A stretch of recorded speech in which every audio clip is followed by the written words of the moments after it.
There is an EC career fair where all EC specific companies come in. And then there is a CS career fair which lasts for like 4 days. And you'll have all the big companies, coming in, like Microsoft, Facebook, Google, you name the company, and all the major companies would be there for the career fair. So, and the career fair, and it's like, and it's the career fair, they take your resume, and it's only for Georgia Tech students. The career fair is only for Georgia Tech students. You can give your resume, and you might even end up getting an interview call for the very next day.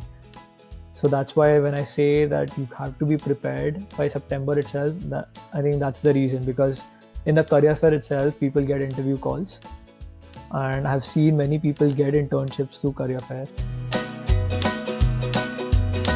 Most of your interviews would be solving lead code questions, like they will give you a programming problem and you have to code that programming problem. If you're looking something specific to a machine learning internship, then you should know machine learning in and out, because the interviews would be specific to machine learning. It is difficult to get a machine learning internship, but not it's difficult, but if you try and if you're very good at it, then you'll definitely get one. Like I myself was a deep learning intern at MathWorks.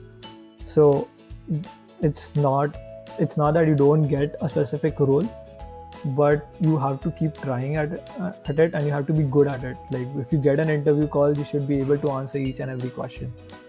When it comes to software engineer, as I told you, you should be able to solve programming questions. Programming questions are a common thing in all the interviews.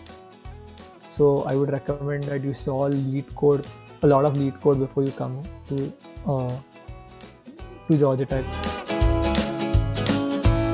It's very common that you'll find that the internships get converted to full-time. Like bigger companies generally convert their interns to full-time. So, and it's a very common trend that you'll follow. When it comes to internship, you only have 2 phone interviews. Generally, you'll have only 2 phone interviews. But when it comes to full-time, you'll have 1 phone interview or 2 phone interviews, and then you'll have an on-site interview where you have to go through like 4 or 5 interviews. So full-time jobs will be a little more intense, but the preparation would look more like will be kind of similar. Like if you're looking for software engineer roles in full-time, you need to know the lead code. Like you should be able to solve the lead code questions, the programming questions.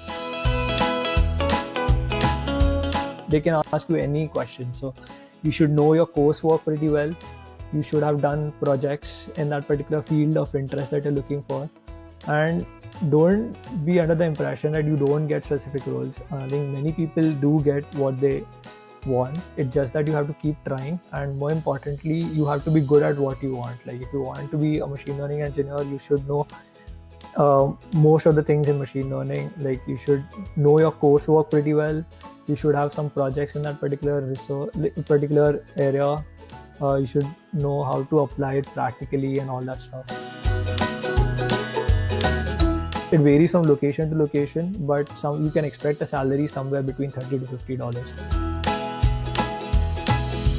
All varies somewhere between 80 to 140. You can get any number between that range.